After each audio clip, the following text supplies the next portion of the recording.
Assalamualaikum warahmatullahi wabarakatuh. Waalaikumsalam warahmatullahi wabarakatuh. 10.3 apa kabar semuanya? Alhamdulillah. Hari ini semuanya berangkat? Tidak. Ada yang izin? Ada. Siapa? Putri. Putri. Kenapa Putri?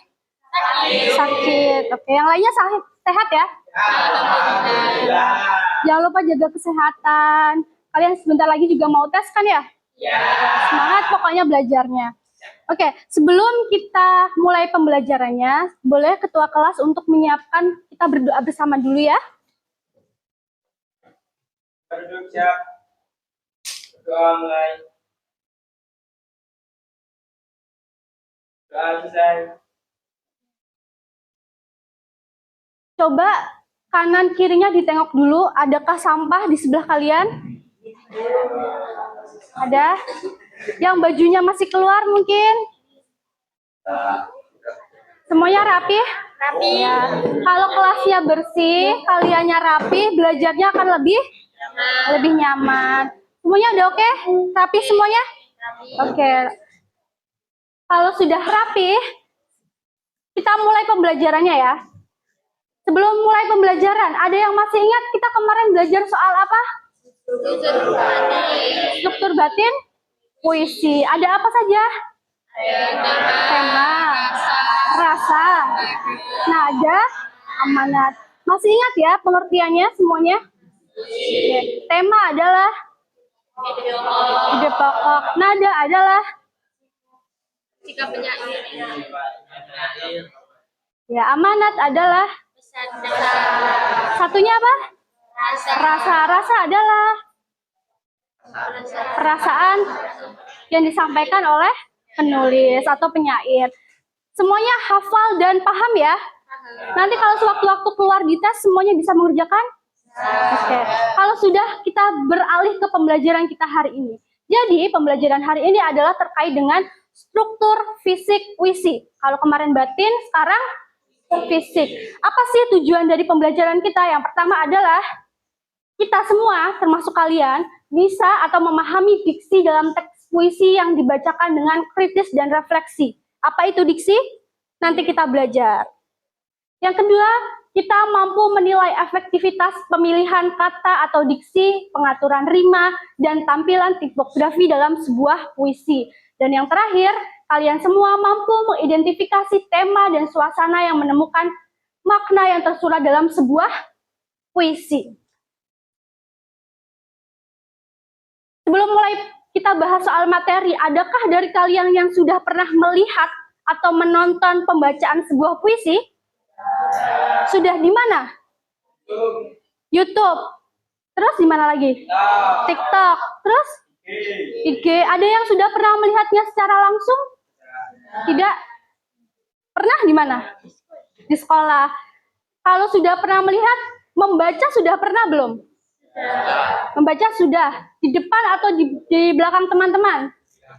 Di depan teman-teman pernah? Pernah? Untuk lomba atau untuk apa? Untuk pelajaran, praktik? Oke. Kalau sudah baca puisi di depan, puisi seperti apa yang kalian suka? Puisi romance? Puisi apa? Rock and roll? Ada tema puisi rock and roll. Jenaka, puisi jenaka. Terus ada lagi? Puisi apa lagi? Kekeluargaan, pertemanan. Gitu ya? Oke. Sekarang kita masuk ke pembelajaran pada hari ini terkait dengan struktur fisik sebuah puisi. Kelihatan nggak ini dari belakang? Kelihatan ya? Jadi unsur fisik dalam sebuah puisi itu ada apa saja? Dibaca? Diksi. Yang kedua ada rima. Yang ketiga apa? Tipografi. Yang keempat majas. Yang kelima kata konkret, dan yang terakhir irama. Dari keenam ini, adakah yang terdengar familiar di telinga kalian? Apa? Diksi, majas, irama. Kita mulai dari yang pertama, diksi. Ada yang bisa menjelaskan apa itu diksi? Pemilihan kata, betul. Jadi dalam sebuah puisi, kita perlu memilih kata yang akan kita gunakan. Tujuannya untuk apa? Untuk apa? Untuk membuat puisi lebih menarik. Oke. Yang kedua, rima. Adakah yang tahu rima itu apa? Pengulangan, bisa. Atau biasa dikenal dengan pola kalimat. Biasanya bentuknya seperti apa? Ada yang tahu? ABAB, betul. Udah pernah dapat materi ini ya di SMP? Oke. Lanjut, tipografi. Ada yang tahu tipografi itu apa? Apa? Kata? Tipografi lebih kita mudah pahami adalah sebuah bentuk paragraf dalam puisi. Kalian pernah melihat puisi yang lurus seperti ini? Puisi yang bentuknya seperti ini? Pernah, atau yang zigzag? Ini pernah. Nah, ini namanya tipografi. Tujuannya untuk apa? Ya, untuk membuat pembaca tertarik membaca dan tidak bosan. Kalau kalian membaca puisi yang seperti ini, bosan nggak? Nah, selain itu, tipografi juga bertujuan untuk membedakan subtema dalam setiap paragraf. Misalnya dalam tipografi yang bentuknya zigzag, tema ini membahas tentang kehilangan. Terus ini bicara soal ikhlas. Lalu yang ini bicara soal apa? Sabar, bisa. Paham ya?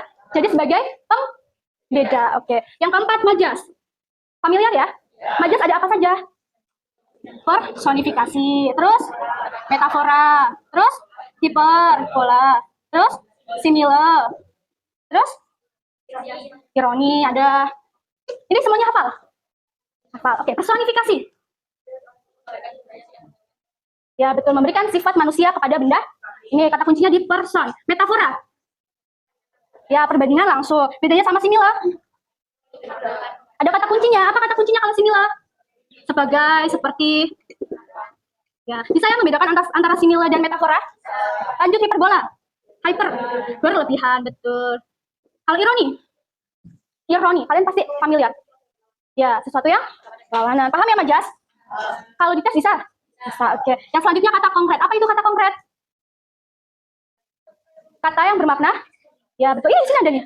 Ini ada nih. Kata konkret adalah kata-kata yang memunculkan imajinasi visual, auditif, atau sensorik bagi pembaca. Misalnya, puisi tentang penggambaran suasana senja, penulis menuliskan, sore itu aku melihat matahari tenggelam. Kata konkretnya apa? Melihat. Itu namanya kata konkret. Yang terakhir, irama. Apa itu irama? Irama adalah ya tinggi rendahnya nada atau intonasi. Kalau ada yang mau mencatat boleh dicatat ya. Bacakan sampai belakang. Oke.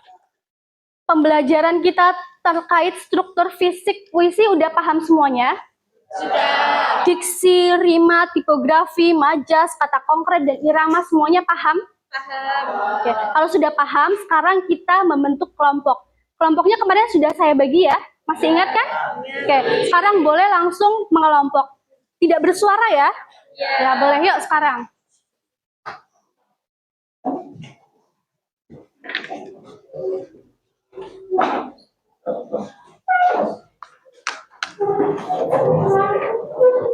Semuanya sudah berkelompok ya ini ya? Sudah sesuai kelompoknya. Sebelum kita mengerjakan LKPD, saya punya video untuk memberikan stimulus ke kalian dulu, pemanasan dulu sebelum kita berdiskusi. Oke, kita nonton video dulu ya.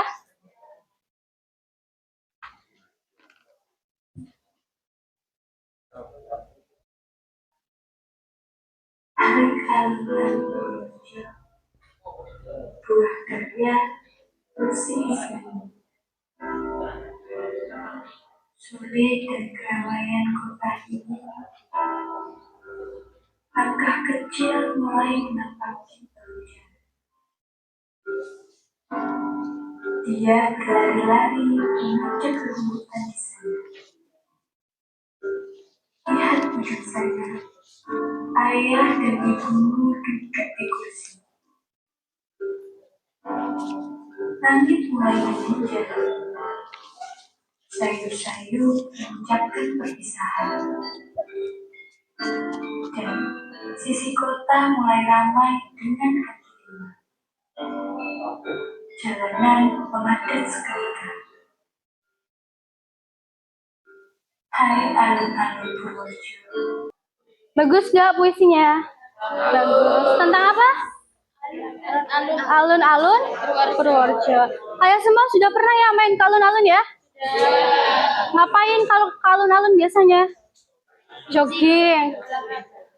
Apa? COD-an? Just tip. Ya, terpikir nggak kalau kalian lagi main ke alun-alun untuk buat puisi, terpikir nggak? Enggak ya, ternyata benda mati kayak puisi, kayak alun-alun bisa dibuat puisi sebagus ini. Bagus kan ya? Ya, jadi oke bagus. Jadi semua benda mati yang kita amati itu bisa kita buat puisi kalau kita punya apa? Punya imajinasi, punya apa lagi? Punya kemauan ya. Oke.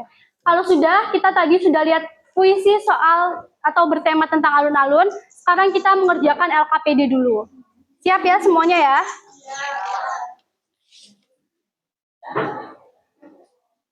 Boleh dikasih ke belakang ya? Boleh dikasih ke belakang satu ya?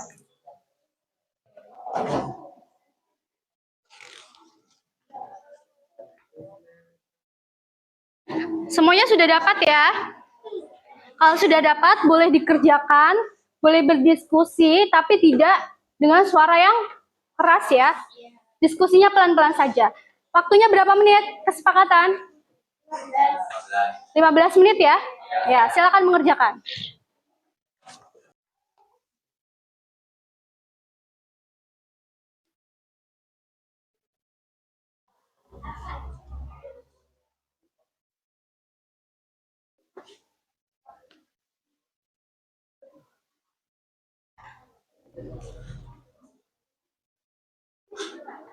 Diskusi ya.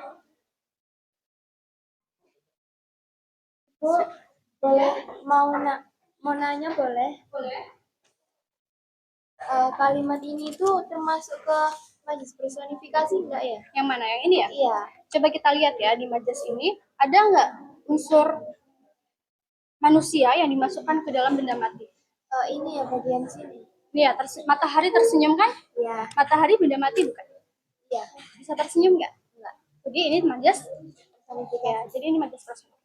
Oke ya. Selain itu paham? Paham. Makasih Bu. Ya.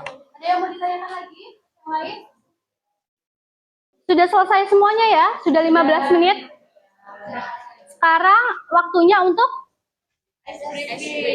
presentasi. Ya, sebelum presentasi mau ice breaking dulu? Iya. Ya. Kalau mau ice breaking dulu, kita pakai ice breakingnya untuk menentukan siapa yang maju presentasi. Setuju ya? Oke. Saya punya permainan. Jadi ini kan sudah per kelompok ya. Kita tadi sudah melihat puisi tentang alun-alun Purworejo. Jadi kita sekarang main games.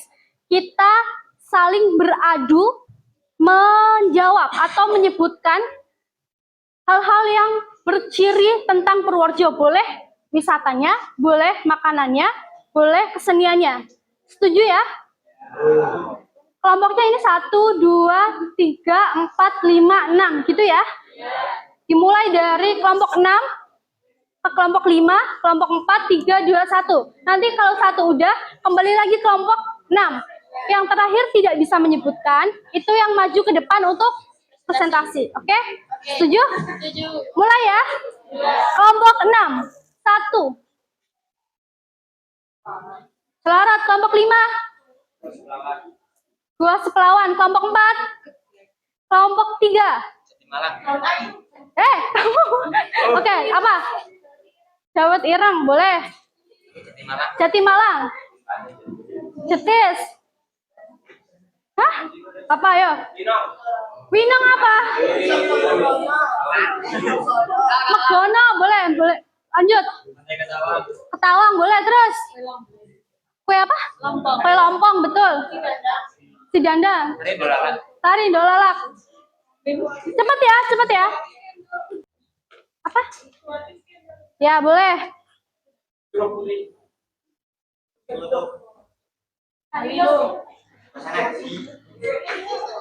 Ayo, kita hitung sampai 5. 1, 2, 3, 4, 5. Maju ya. Kasih tepuk tangan dulu buat kelompok ini. Maju. Maju ya. Ayo maju. Semuanya maju ya. Kami akan mempresentasikan tentang puisi fragmen Purworejo, yaitu diksi. Menggunakan diksi lokal dan simbolik seperti Dolala, Bogowanto, Tosanaji, dan lain-lain. Yang kedua, rima. Tidak terlalu menekankan rima akhir, namun terdapat repetisi kata biar untuk menciptakan ritme puitis dan penekanan ide. Yang ketiga, majas. Majas personifikasi kota ini mencatat arti, memberi kota sifat manusia. Majas metafora, yaitu langit berteduh, menggambarkan perlindungan dan ketenangan yang diberikan daerah asal. Yang keempat, irama. Iramanya dalam puisi fragmen project karya Christophorus Divinanto tidak berpola secara ketat seperti dalam pantun atau soneta, namun memiliki ritme bebas. Dari presentasi kami, Boleh dilempar pertanyaan. ada yang ditanyakan? Kalau tidak ada, beri tepuk tangan untuk kelompok yang dijelaskan. Semuanya tadi sudah mengerjakan LKBD dan tadi juga sudah ada yang maju ke depan. Walaupun tidak semua, tapi kurang lebih jawabannya sama ya? Ya, nanti kalau ada yang masih bingung, kita bahas lagi di pertemuan selanjutnya. Pertemuan selanjutnya kita akan membahas terkait musikalisasi puisi. Jadi nanti kita akan belajar memberi nada kepada puisi. Oke. Sebelum saya menutup pembelajaran kita pada hari ini, kita refleksi dulu. Kita hari ini belajar apa saja? Unsur fisik puisi. Isinya ada apa saja? Diksi, rima, tipografi, majas, kata konkret, irama. Paham ya? Pertemuan berikutnya saya akan menanyakan ini lagi. Kalian bisa nggak kalau saya tanya di pertemuan berikutnya? Bisa ya? Jadi dihafalkan, dipahami supaya tidak lupa. Iya. Jadi kesimpulannya hari ini kita sudah belajar unsur fisik pada puisi. Pertemuan sebelumnya kita sudah belajar unsur batin. Selanjutnya akan belajar musikalisasi puisi. Ya kalau sudah, selanjutnya kalian pembelajaran apa? Ekonomi. Ya, kalau sudah dari saya waktunya juga sudah habis. Sekian, terima kasih banyak untuk kerjasamanya selama 90 menit ya? 90 menit ini. Terima kasih. Sampai bertemu di minggu depan. Kurang lebihnya kalau ada kata-kata atau perbuatan saya yang kurang berkenan di hati kalian, saya mohon maaf. Sekian, wassalamualaikum warahmatullahi wabarakatuh. Waalaikumsalam warahmatullahi wabarakatuh. Selamat istirahat ya.